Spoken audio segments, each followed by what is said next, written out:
There's another. Welcome all. Emily, if you want to share, we'll go ahead and get started with the presentation for today. And we'll just keep admitting folks as they join. Looks like there's still some people joining. I'll start with our welcome.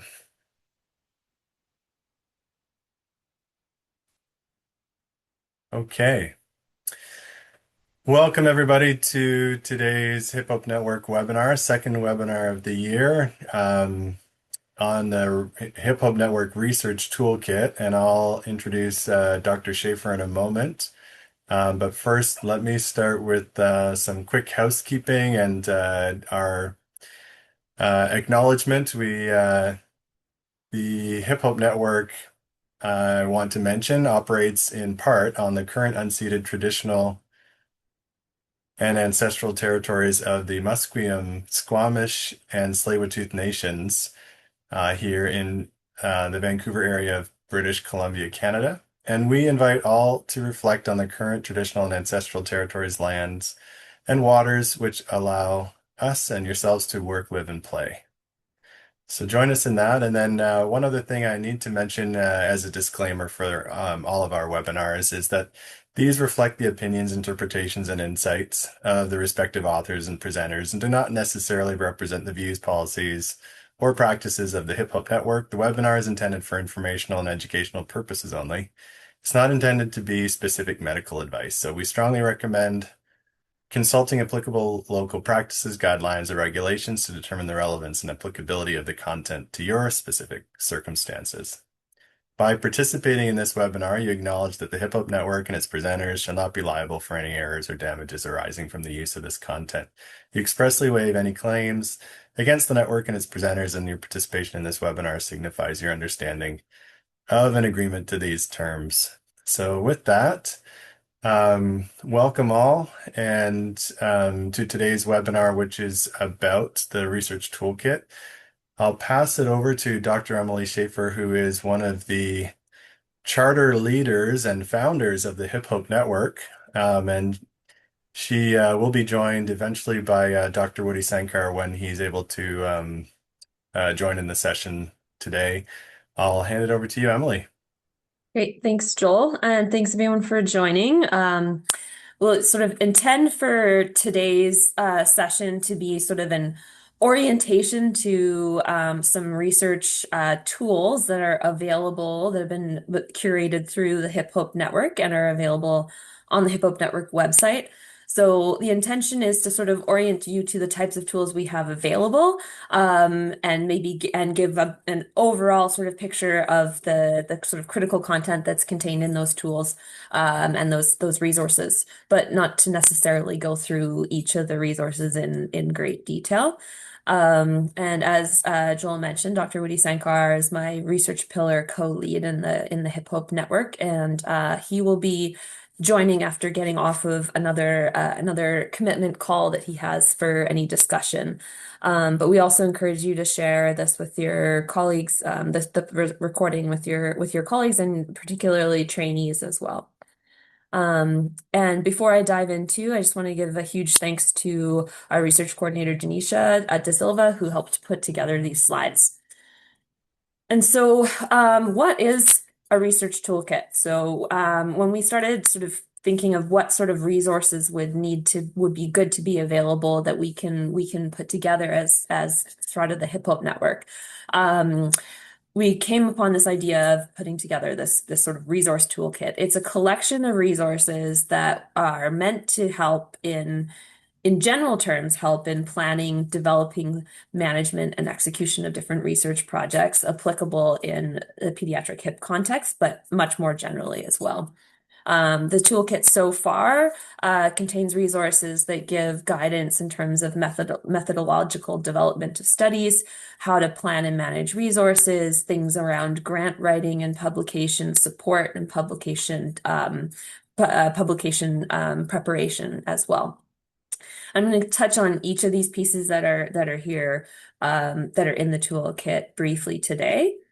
But we why the toolkit? So we wanted, we know we're very well aware that incorporating research into surgical practice, a very busy surgical practice such as pediatric orthopedics, either as a new to attending or veteran surgeon, can be a really daunting task. I'm a full-time researcher, disclaimer, and so I see how busy it is for surgeons that are trying to balance both, and it's absolutely incredible, but such a difficult task to get your foot in the door and kind of get started with building a research program while trying to maintain a full clinical and surgical load. So we hope that the resources in the toolkit can provide some practical tools for surgeons and researchers, both new and established, to improve your research knowledge, improve efficiency, and give some tips and tricks as to how you can approach different common problems that we all face, regardless of where we are around the world. That said, too, is um, I've made many mistakes along the way, and I'd love to share where there was difficulties for me to try to help mitigate any difficulties that you may face. And I'm sure that I have a lot to learn from everybody else who's walked through research processes from different areas of the world, and we all have a lot to share with each other. And so where can you find the toolkit? It's on the Hip Hope Network website. Under the resources tab, there's a tab for the research toolkit, and there are links to each of the pieces that are there so far that I'm going to touch upon briefly today. And so currently we have six different components in the toolkit. I'm going to guide through each one of these in terms of the general major points of the content that's there, starting with sort of how to participate in global collaborations and registries. And so this is a little bit about where we came from as our team and the research that we are doing that inspired us to be a part and try to get something like Hippo Network off the ground. And so a lot of questions we got as we were starting this and growing some of the research that we had on a global level, was how are other sites able to participate and how you can get involved. It's really critical to have each of our collaborators leading efforts that we have being engaged in the process. But there are definitely some key considerations that need to be taken into account for getting involved in global collaborations that involve prospective clinical research and outcomes data collection. And one is sort of considerations around the infrastructure you have available, personnel available to enter data, how the clinic flows, what sort of ethics board requirements and approval are needed at your own institution, as well as just simply a willingness and enthusiasm to get involved, as if you are trying to get involved in sort of larger registries, getting other colleagues on board potentially to contribute patients as well are all considerations. And so our journey began with this for global prospective research with starting to build what has now become our HIPPY Global Registry program here at BC Children's Hospital, and really is the engine behind it is all of our global collaborators around the world, many of whom are now an integral part of Hip Hope Network. And there's currently 3 active pediatric orthopedic registries within the Global Registry Program and 1 registry to come. The founding registry is our Global Hip Dysplasia Registry, which was the first registry of its kind on DDH in both size and scope. It's a prospective multi-center registry with the goal of optimizing care for patients with DDH around the world. And to that end, we now have over 11,000 patients recruited into GHDR. We have 32 participating sites across 8 countries on all 6 continents. And we're hoping to continue to grow global representation, and we're getting to a maturity of the data now where we're starting to be able to look at 5-year outcomes meaningfully across different surgical types and different treatment types long term. But what GHDR did was it established a model for us for global research initiatives. And on the backs of that, we modeled additional registries off of GHDR. The second that came being the SLIP registry, or the SCIFI Longitudinal International Prospective Registry. And then a slightly different take rather than a condition-based registry, but Global POISE, or a pediatric orthopedic implant safety and efficacy study, which is in partnership with OrthoPediatrics and monitoring OP implants. And then finally, our registry, which we are hoping to launch, we will be launching in this year, 2026, is the Rare Hip Conditions Registry. And this registry is really a Hip Hope Network collaboration that's coming together. We are going to start and launch the registry with two different conditions, the hip in spinal muscular atrophy. Our surgeon leads for that condition are Jason Howard and Evelyn Kwong. And then the hip in trisomy 21. And our surgeon lead for that is Mahir Thakur. Additionally, we have 29 other conditions that are sort of a collection of more rare conditions than we see with like GHDR for hip dysplasia and SLP and Perthes disease, for example. Some of those include the hip and Rett's syndrome, MPS, arthrogryposis, and the list goes on. So it's an umbrella registry with both general and condition-specific data collection. And this has also sparked a collaboration with the Spine and Hip Research Interest Group in the PSSG spine group. And so if you are interested in contributing, please do reach out to us. We're just in the development stages, and so it's great if you have a particular interest in one of these conditions that you'd like to get really involved in. But all of this was sort of built on the backs of some giants. There are some fantastic and amazing global pediatric orthopedic study groups and registries, long established in the field, and it gave us a lot of open collaborations and a lot of educational and knowledge exchange opportunities for us to build our programs. There's the IPSG, the International Perthes Study Group, doing amazing things in the Perthes space, led by Dr. Harry Kim. There's the Anchor Study Group, the CP Hip Outcomes Project, and the Harm Study Group looking at spine, but now starting to branch out into the hip and how it's impacted by spine. And so just to kind of close off, like looking at these global registries, some key considerations. There are barriers that can seem daunting. Hopefully the toolkit can help with that. But again, some more considerations around these sort of global prospective collaborations are the need for standardized data collection, harmonizing what variables we're going to collect across different sites all around the world. One big barrier always, or one big obstacle, can be sort of international or global scale data sharing agreements, as well as considering sort of the sustainability and the longevity of these registries and how we promote that. And so the next kind of resource in the toolkit is some presentation on how to write a compelling research grant proposal. I'm not going to dive into each of the entire presentation, but sort of the critical elements that sort of are presented in this toolkit are talking about the critical elements needed to develop a good grant. So we talk about the necessity for clear communication and different strategies to try to get at that. We talk about the importance of the development of a research question, and then selecting your study design to appropriately answer that research question, as well as the importance of understanding your audience. And so those are the main elements of good grant writing, really, and good grantsmanship. Bringing an idea, a great idea that I've worked with so many surgeons. All of you have wonderful, wonderful ideas all the time. And the key for good grants is bringing that idea to a meaningful proposal.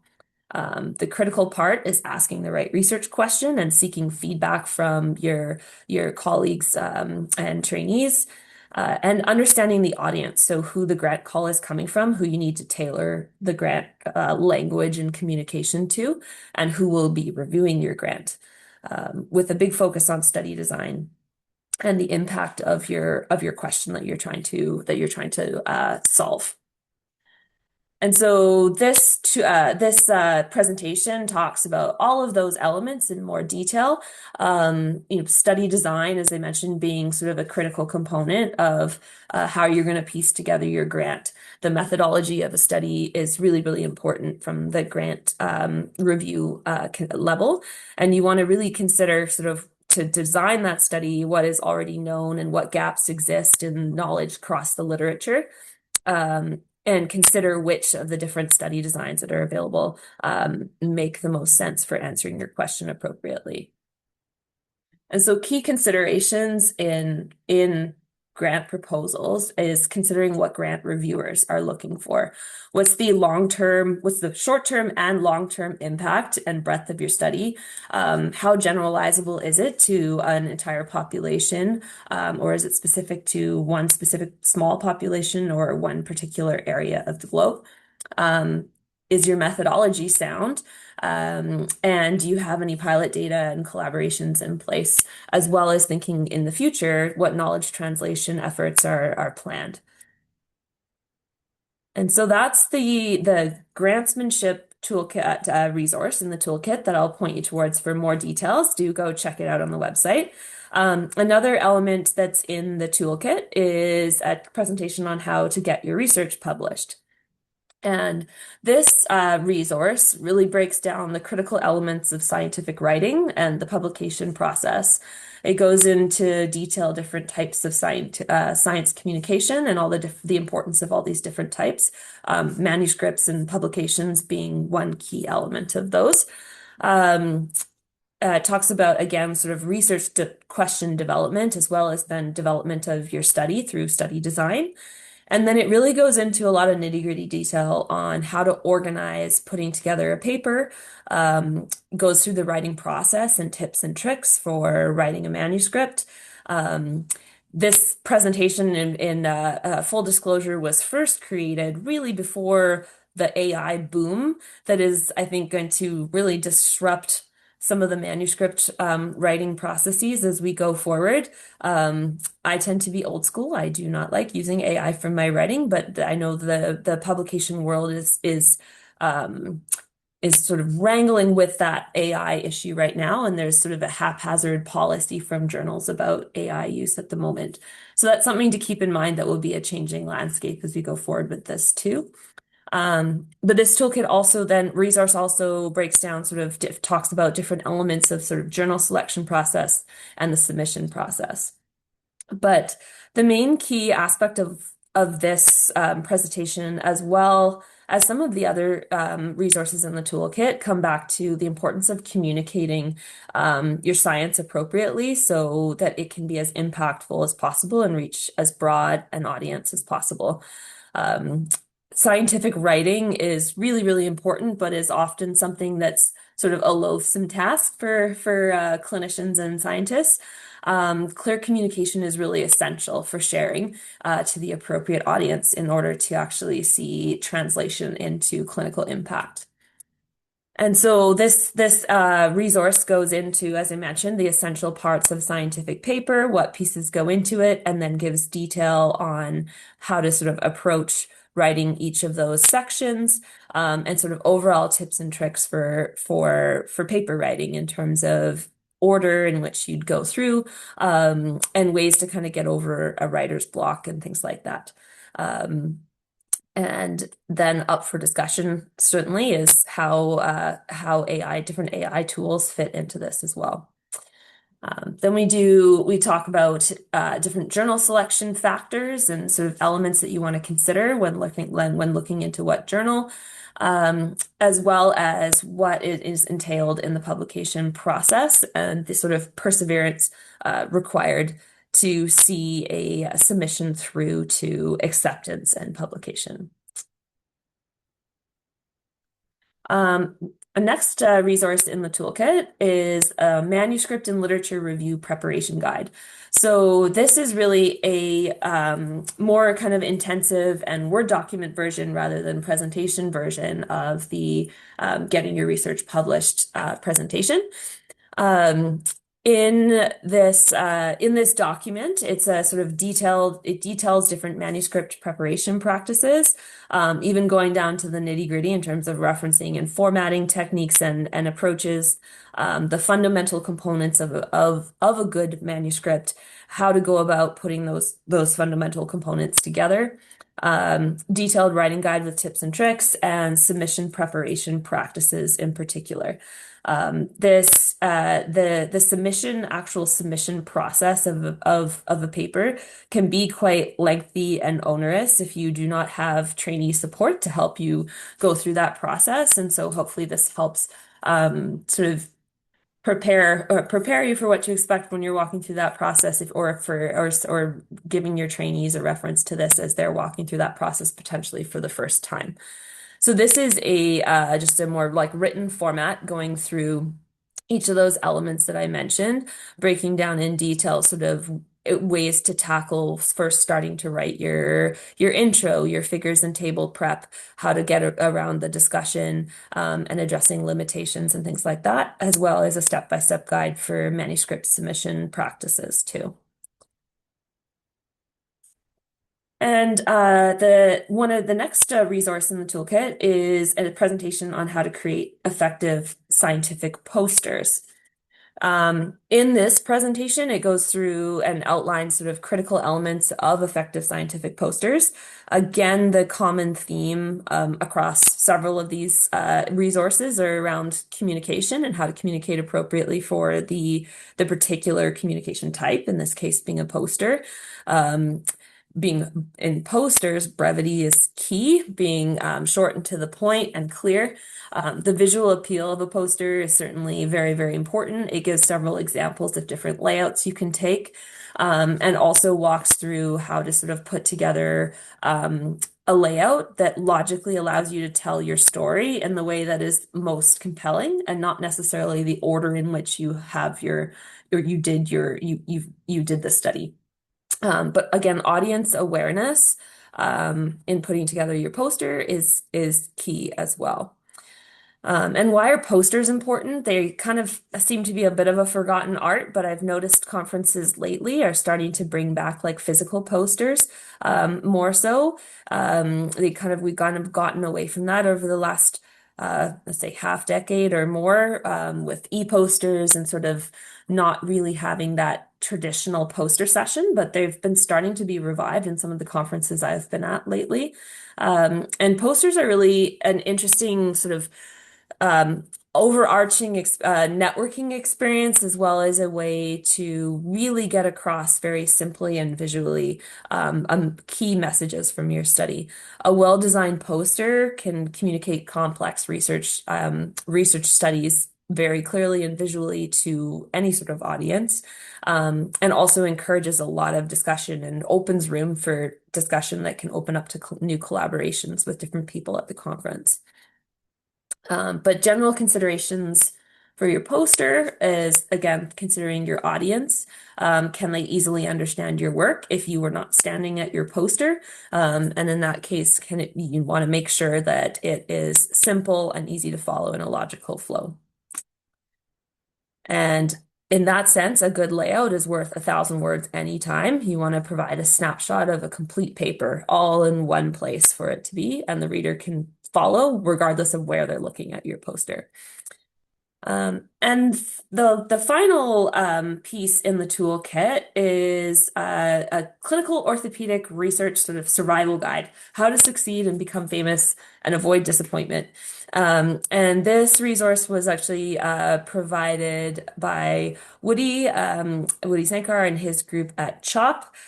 This is really an all-encompassing kind of summary document that really touches in large picture, but it's curated by surgeons, directly for surgeons, to kind of go through the whole process of walking through project proposal development, how to interpret and analyze data, different elements of manuscript and publication process, and really keys to success for surgeons that are trying to juggle that clinical load, as well as a research program.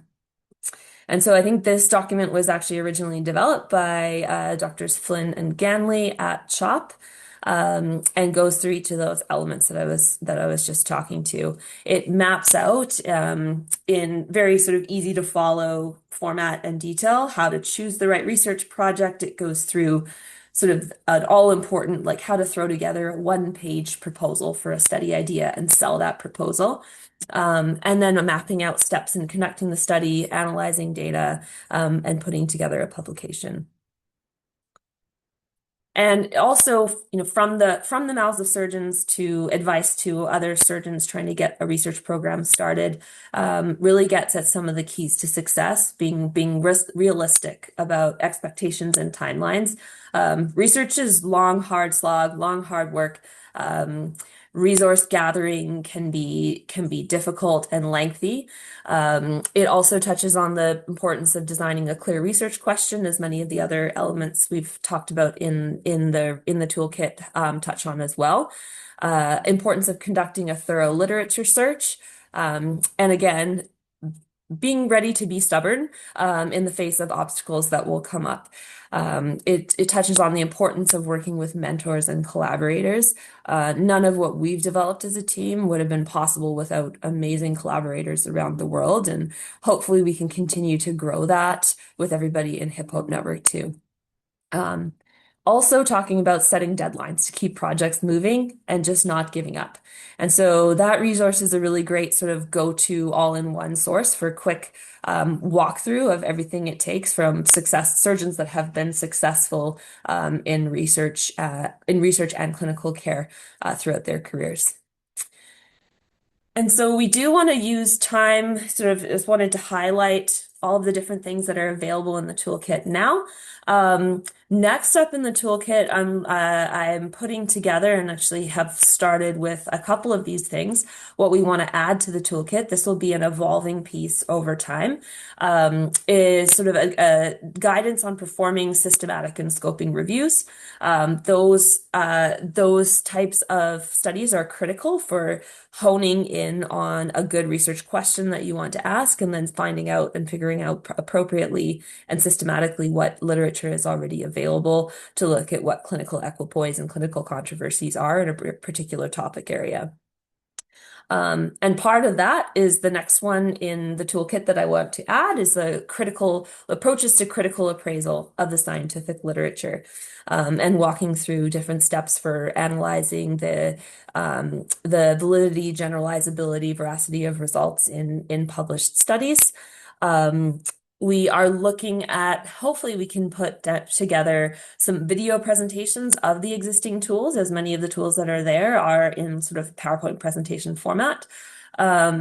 Also interested to know if any members of the Hip Hop Network think there would be help, would be useful for doing translations of the tools that we have, and for any particular language for where you are in your area of the world that would be helpful for trainees to have translated versions.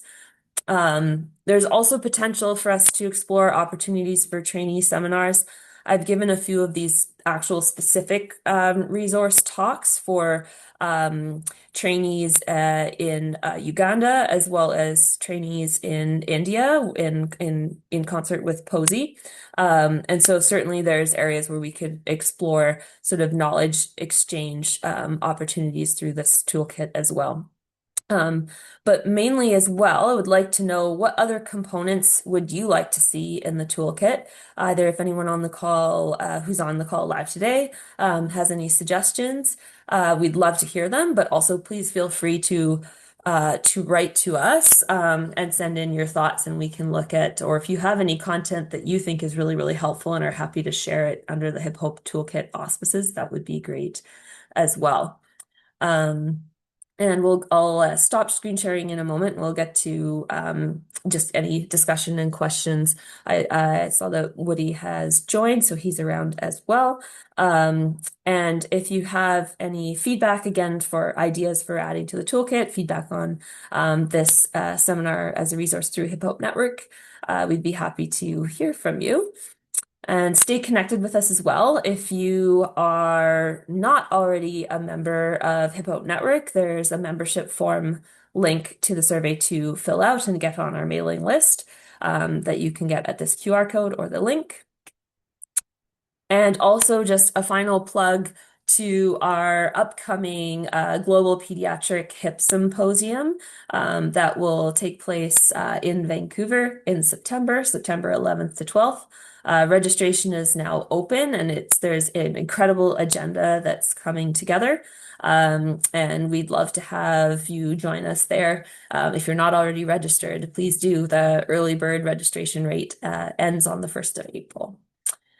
And finally, before we just open the floor to discussion, just want to hugely thank our generous sponsors of Hip Hop Network, the Peterson Fund for Global Hip Health. The Peterson Group has been amazing supporters of ours, as well as the I'm a Hippie Foundation, an incredible grassroots program in our foundation in Vancouver that has supported a lot of the work that we've done to be able to get to this point.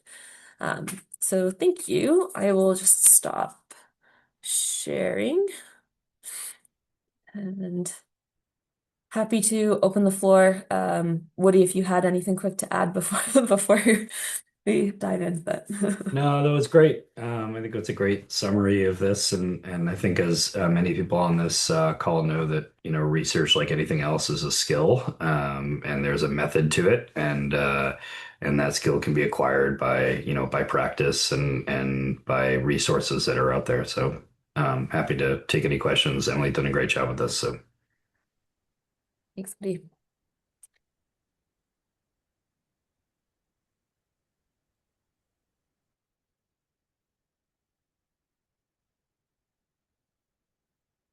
Or any thoughts of what other tools might be helpful for people? Hi, John. I didn't see it. Sorry, I joined the talk late and I'm in a No worries. Starbucks, so I apologize for any background noise. But yeah, I think it's great that you guys are putting together something that's going to be a little bit more standardized and help guide us in terms of producing good, collaborative, and consistent research. So thanks for that. Yeah, of course. Thanks.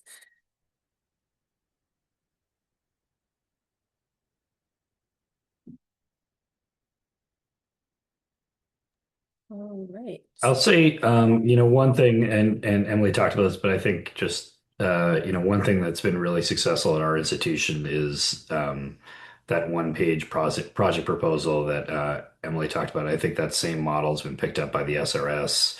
I'm sorry, by the Spinal Deformity Study Group when they have looked at project proposals within their own group is nobody wants to fill out a 10-page application, but kind of a one page, essentially like your skeleton abstract, like what you would be looking for, what methodology you plan on using, and what your primary study question is really helps, I think, sharpen your focus and figure out whether the study question is a good one. We try very hard at our institution to get away from the let's look up my last 30 cases, where there isn't actually a question attached to that.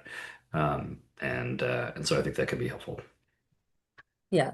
Do your trainees go through that process, Woody, when they're putting together research ideas? Like, is that a Yeah, formalized that's process? how, yep, it's a very formalized project for our year out students or really anybody that comes in. I mean, even if we don't really have a lot of these, but if we had a summer student that's even there for 2 to 3 months, it's the same process. We talk about what the study question might be.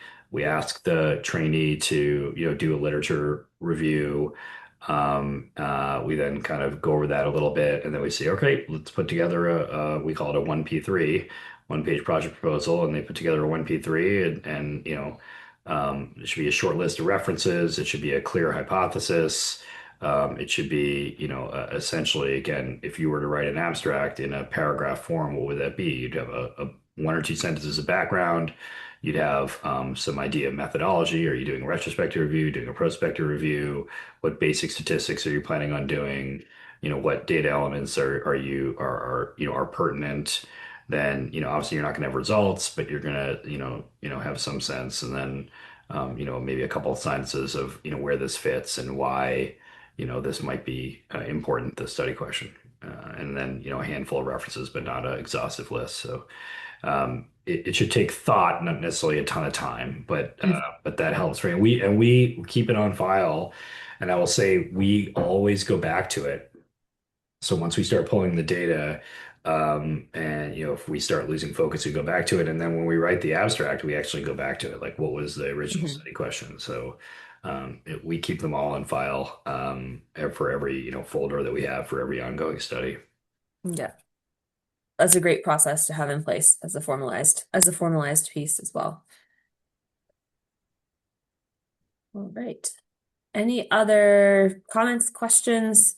Also, feel free to, as I said, Denisha put the feedback link in the chat, so free to take feedback that way too, and happy to keep adding to the toolkit as we go. But wanted to use this as an overview to sort of say what's out there already, what's available, and how it can help support as you get either a research program established or continuing.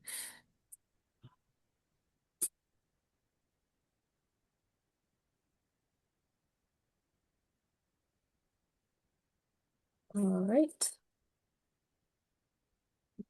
Joel, anything to last wrap up notes to add or no? No, I just want to say thank you. I know that that's an established resource and a growing one, and it will be, an evolving resource. So appreciate that that is being built out and continues to grow. And I know that even these kinds of touch points are things that can be helpful as reference tools over time. So I look forward to we'll get this recording posted and make this another reference that's available as part of things, along as more of a summary and introduction to go along with the in-depth stuff that's already in the toolkit. So thanks for that, and thanks for all who joined. And looking forward to, we haven't got our next webinars lined up, but we aim to have a couple of more, and then Hip Health Day in June, and then also looking forward to the symposium again in September. So if folks haven't signed up for that, look forward to you doing so, and then also watch for other events as they come online. Anything else, or I guess we'll close it off for today unless there's anything else. Thanks all. Thank Thank you you. so Thanks. much. See you next time. Thanks, everyone. Take care.